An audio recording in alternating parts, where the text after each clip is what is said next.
nó tại đây là chơi vậy đã tôn tốt rồi cái là để con chạy lo hả à em mua cái sao rồi em mua cái hay là cái thằng tôi có mua rất là của sai hết phóng rồi của chị thấy tài kia đầu rất hơi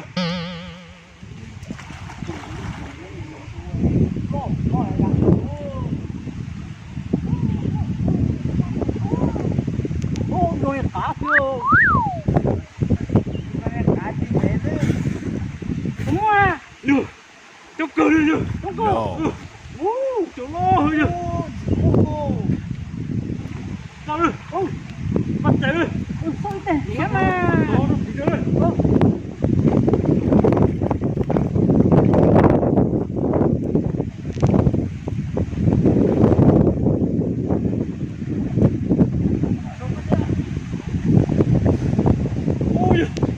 cái gì? đâu cơ?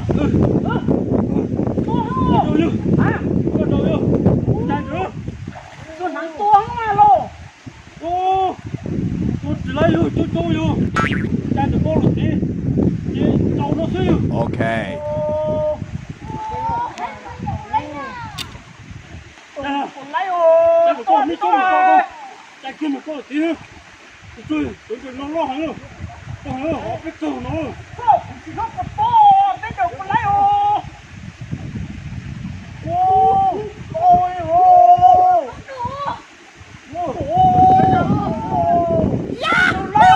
Lấy kia. Tung hả?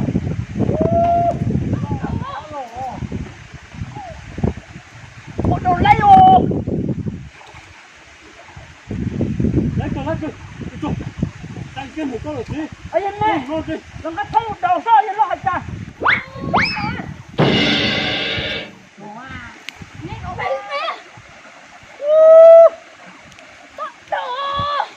Tôi nói in đã tê tôi chỉ tỏi Chị nó ha.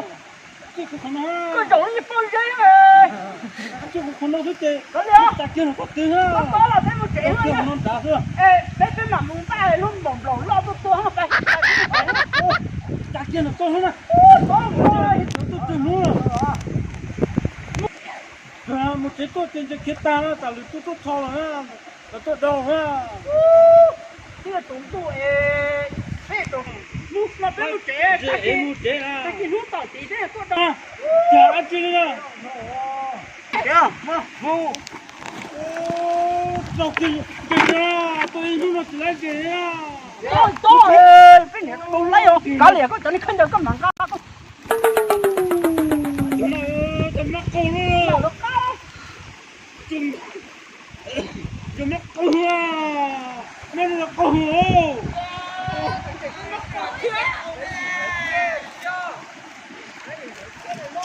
Tôi chơi cái nào.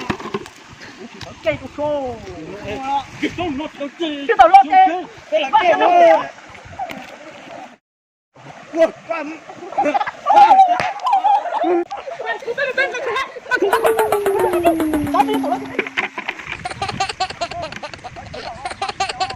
Cua chơi à. Đừng nói à. Tao nó tên. Son chạy một chạy còn chơi lấy chạy dân nó.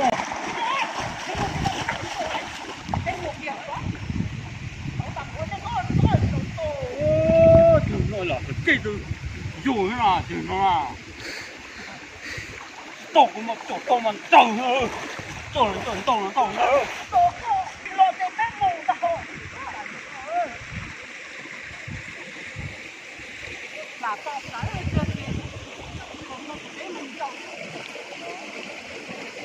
Tổ ơi. Tổ chỉ mình tổ nữa. Chồng nữa. Tổ là cổ lô mù. Nó son chơi. Đồn chơi luôn son chơi muôn chơi đồn chơi đi. Ô trời nó. Tôi càng từ. Đào nó tên trâu đây cổ nó tên nó tên hả.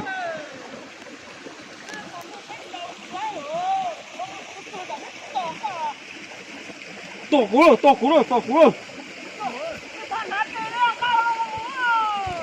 Ô, lên đâu? Nó khó trong.